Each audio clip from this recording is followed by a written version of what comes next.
नमस्कार मित्रों, दूरस्थ एवं मुक्त शिक्षा और संस्कृति की आवाज की है उत्तराखंड मुक्त विश्वविद्यालय का सामुदायिक रेडियो हेलो हल्द्वानी 91.2 मेगाहर्ट्ज की तरंगों पर आप इस रेडियो को सुन पा रहे हैं। कार्यक्रम चल रहा है विश्वविद्यालय परिसर से और हमारे साथ इस वक्त मौजूद हैं ज्योतिष विभाग में assistant professor doctor Sunil Kumar Tripathi. Doctor Tripathi, आपका बहुत बहुत स्वागत है हमारे इस कार्यक्रम में। धन्यवाद मैम जी। तो दोस्तों, आज हम जानेंगे कि ज्योतिष का जो सिलेबस है उत्तराखंड मुक्त विश्वविद्यालय का, उस सिलेबस की इकाई को क्रमवार सुनील कुमार त्रिपाठी जी जो है आप सबके सामने, हमारे तमाम सारे लर्नर्स के सामने लेकर आए हैं। और दोस्तों, ये जानकारी जो ज्योतिष की है वो इस तरह की जानकारी है कि इसको लर्नर्स के अलावा जो तमाम हमारे श्रोतागण हैं वो भी पसंद करेंगे, उनके लिए भी ये बहुत ही ज्ञानवर्धक होने वाला है। तो सौर परिवार के बारे में आज का ये व्याख्यान है त्रिपाठी जी का। तो उम्मीद करते हैं कि आप सबको पसंद आएगा। आप सब लोग काफी गौर से इस बातचीत को अंत तक सुनेंगे।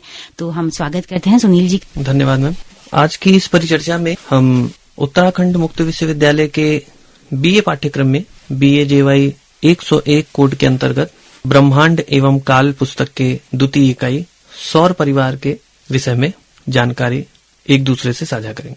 पहला दिमाग में एक चिंतन धारा उत्पन्न होती है कि सौर परिवार से संबंध क्या है। तो इसमें हम लोगों को ये त्वरित ही दिमाग में एक बात उत्पन्न होती है कि सौर परिवार का तात्पर्य कहीं न कहीं सूर्य से है। तो सौर परिवार सूर्य का परिवार कह सकते हैं। इसे हम सौर मंडल के नाम से जानते हैं, सौर जगत के नाम से जानते हैं, सौर समूह के नाम से जानते हैं। जैसा कि आप लोगों को पता है, पिछले इकाई के चर्चा में हमने बात की थी ब्रह्मांड के बारे में। तो एक ब्रह्मांड में असंख्य सूर्य तथा असंख्य ताराएं हैं, निहारिकाएं हैं। आपको ये पता है कि तारा और निहारिकाएं बहुत ही मिलते जुलते हैं, लेकिन है वो भेद है उसमें। तो इस ब्रह्मांड में असंख्य सूर्य और तारकाएं, निहारिकाएं विद्यमान हैं। और इन ब्रह्मांड में जितने भी सूर्य, सौर मंडल इत्यादि है, उनमें केवल अपने ही सौर परिवार में हमें अभी तक जीवन दिखा है। अभी तक जीवन दिखा है का तात्पर्य है कि अभी हमारे वैज्ञानिक निरंतर अन्वेषण कर रहे हैं, लेकिन अन्य किसी सौर मंडल में जीवन की प्रतिक्रिया हमें प्राप्त नहीं हुई है।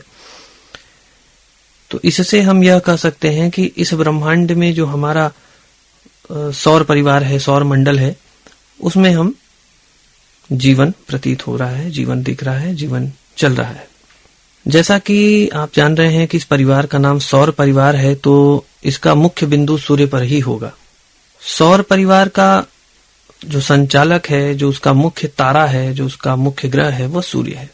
और सौर परिवार में सूर्य का जो परिवार है उसको नवग्रह परिवार भी कह सकते हैं। जैसा कि हम लोग जानते हैं कि ग्रहों की जो परिकल्पना हमारे यहाँ है उसमें नवग्रह की परिकल्पना है। बुध है, शुक्र है, पृथ्वी है, मंगल है, बृहस्पति है, शनि है, यूरेनस है, नेपच्यून है तथा प्लूटो है।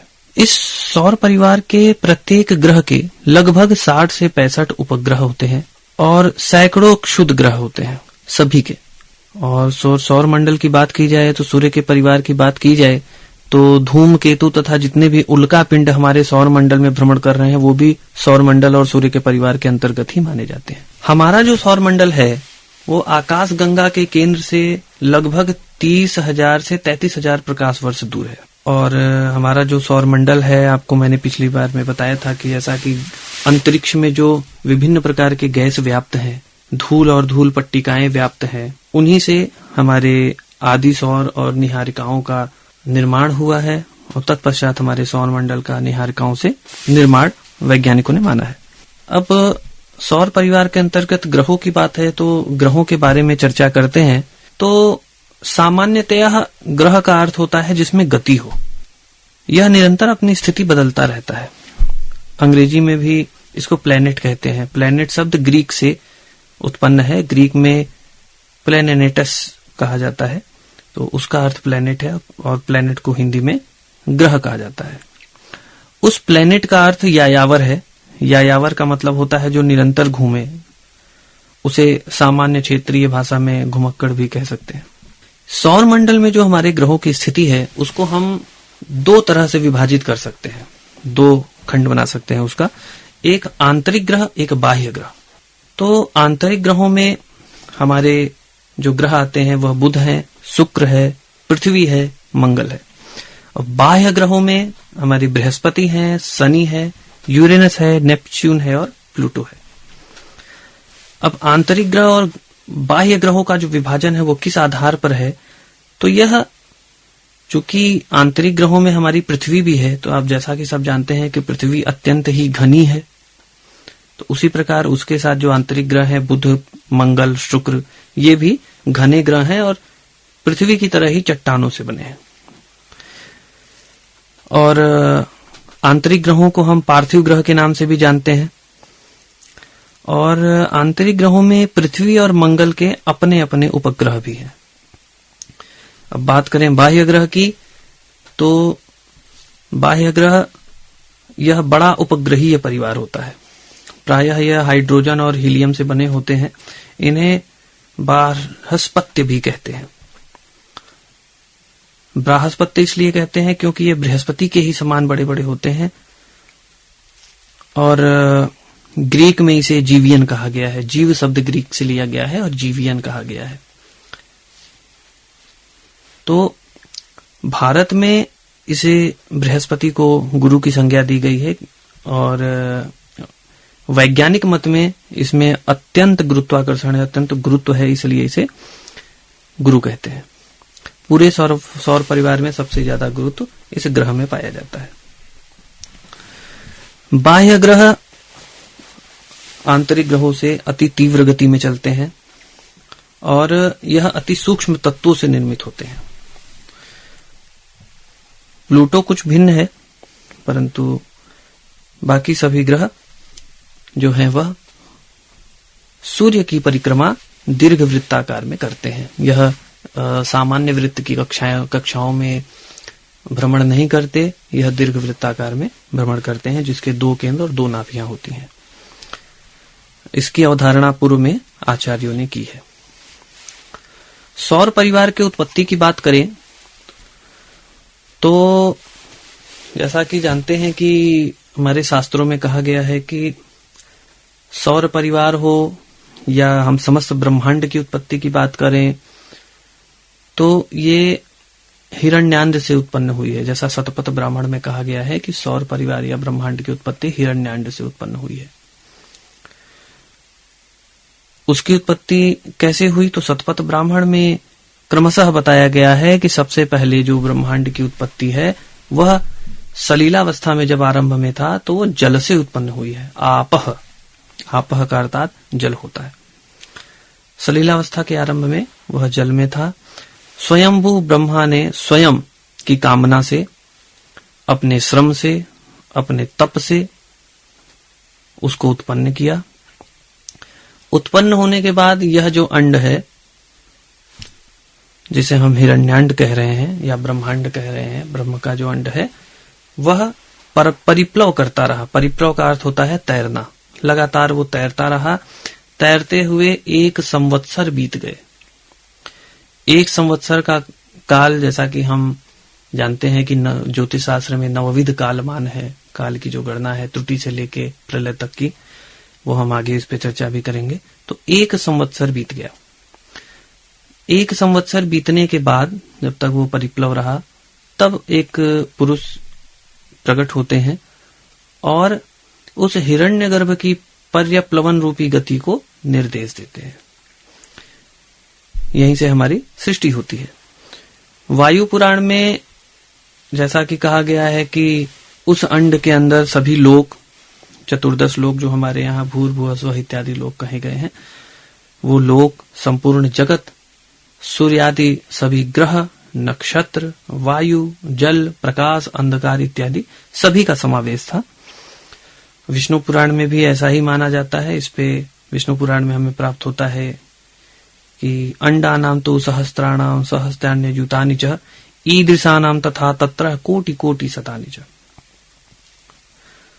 प्रस्तुत विषय पर डच वैज्ञानिक को का भी एक मत उपस्थापित कर रहा हूं यहाँ। उन्होंने भी हमारे भारतीय प्राचीन चिंतन परंपरा से मिलती जुलती विचारधारा को स्पष्ट किया है। उन्होंने कहा है कि एक सृष्टि या ये जो गैलेक्सी है वो करोड़ों तारों, करोड़ों अंडोजों से निर्मित है और इन करोड़ों अंडों ने करोड़ों सृष्टियां यानी गैलेक्सियां उत्पन्न की हैं।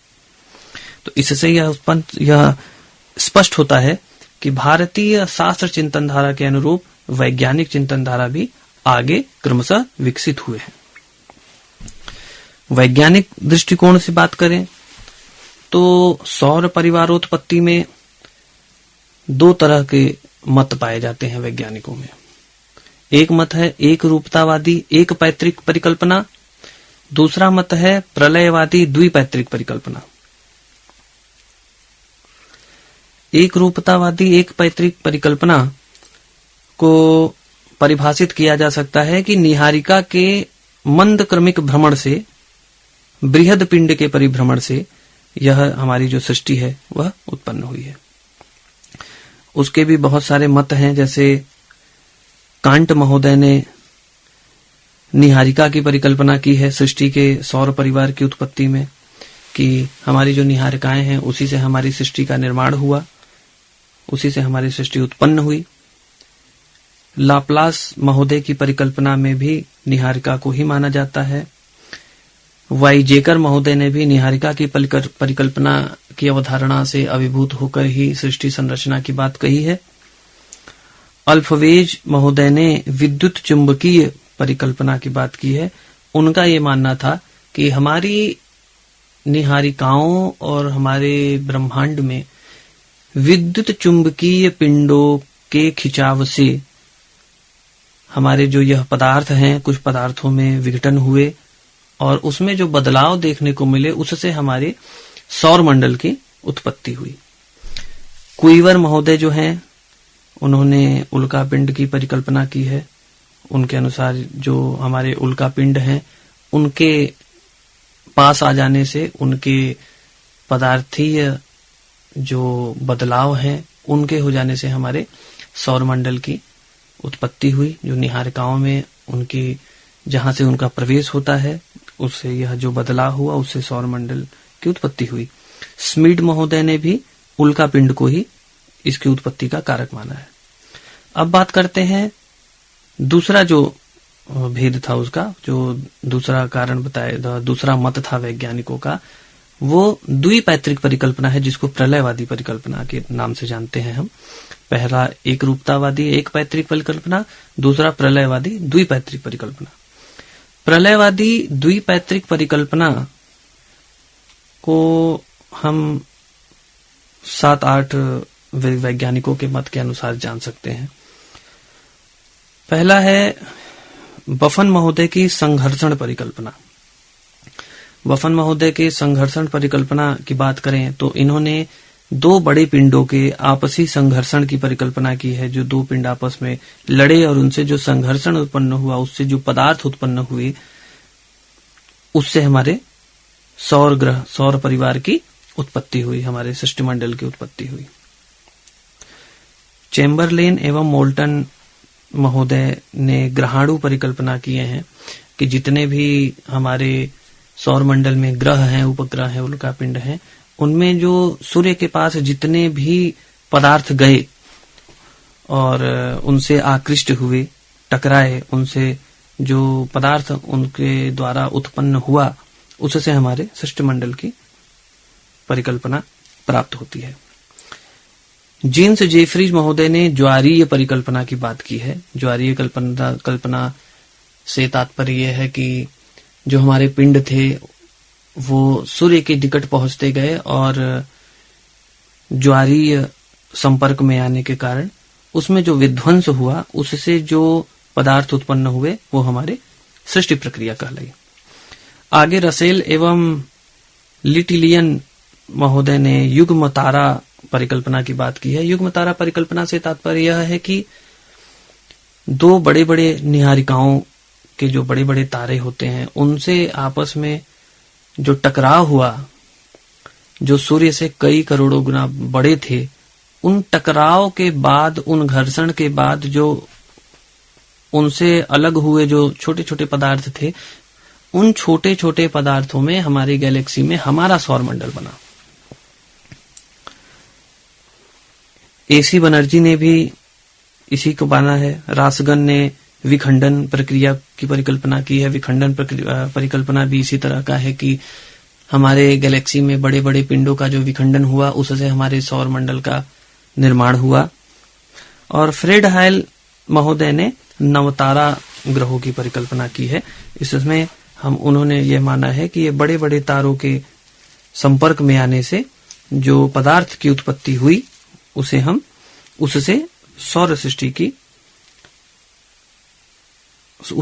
सौर सृष्टि की परिकल्पना को जानते हैं।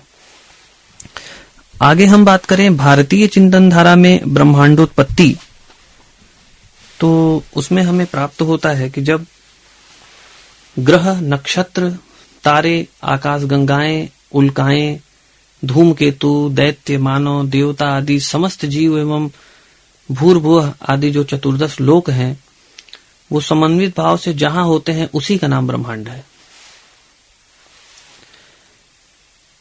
इसी को विकल्प से सृष्टि भी कहा गया है। वेदों तथा उपनिषदों में ब्रह्मांड का वर्णन सम्यक प्रकार से कई जगहों पर दिखाई देता है। आदिकाल से ही मनुष्यों के पास विश्वोत्पत्ति के रहस्य को जानने की मुख्यतः 2 प्रविधियां उपलब्ध थी, जिसमें पहली प्रविधि का नाम आध्यात्म विज्ञान तथा दूसरी प्रविधि का नाम भौतिक विज्ञान था।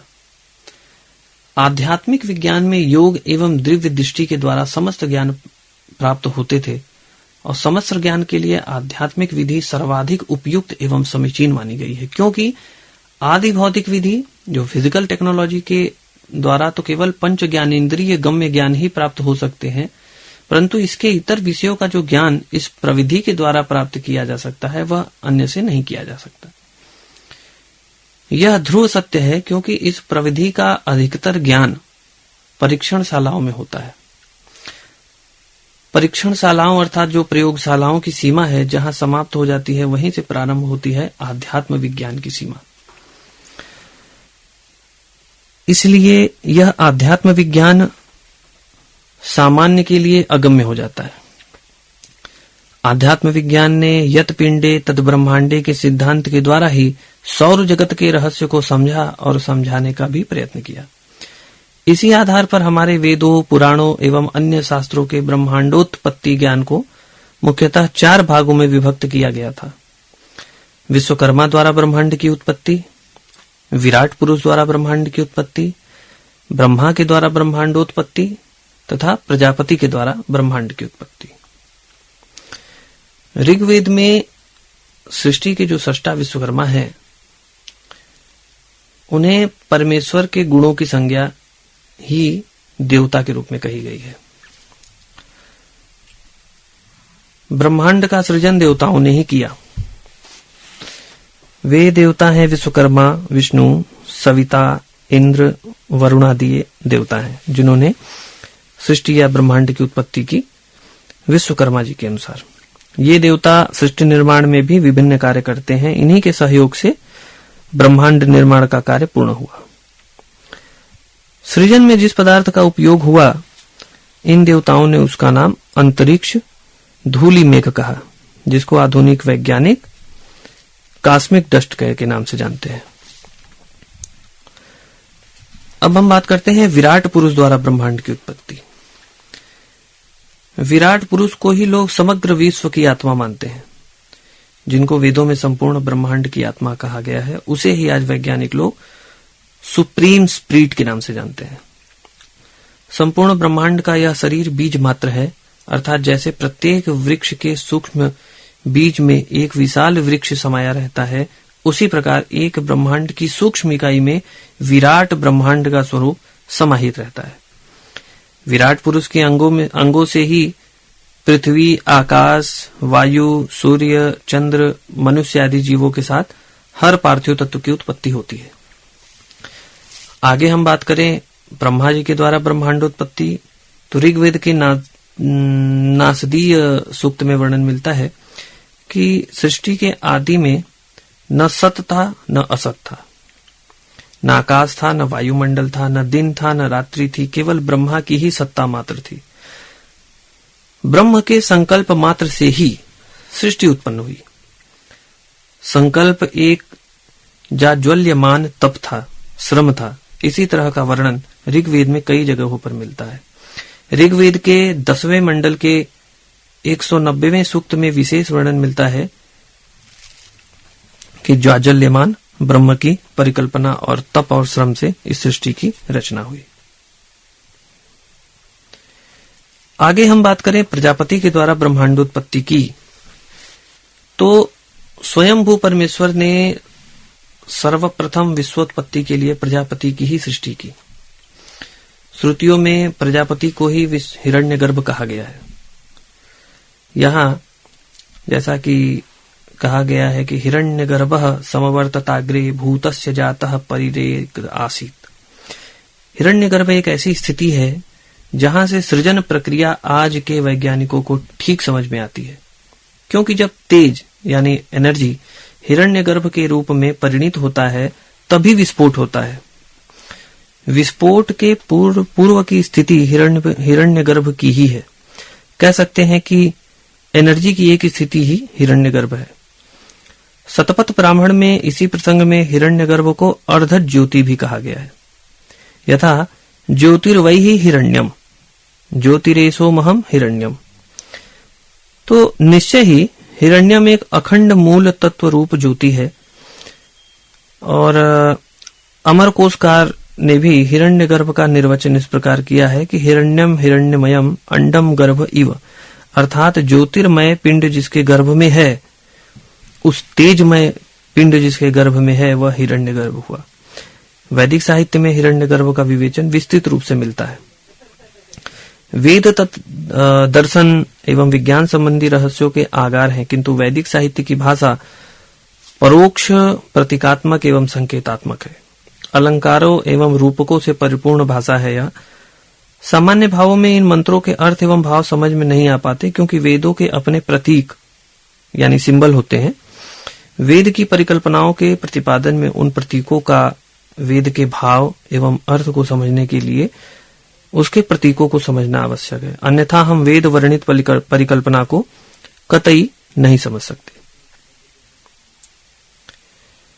आधुनिक वैज्ञानिक दृष्टि में ब्रह्मांडोत्पत्ति का सिद्धांत पर बात करें तो यह जो सृष्टि विज्ञान है, जिसको हम कॉस्मोलॉजी के नाम से जानते हैं, यह आधुनिक गवेषणा का एक महत्वपूर्ण विषय है। आधुनिक अन्वेषण, आधुनिक रिसर्च का एक महत्वपूर्ण विषय माना जाता है कॉस्मोलॉजी।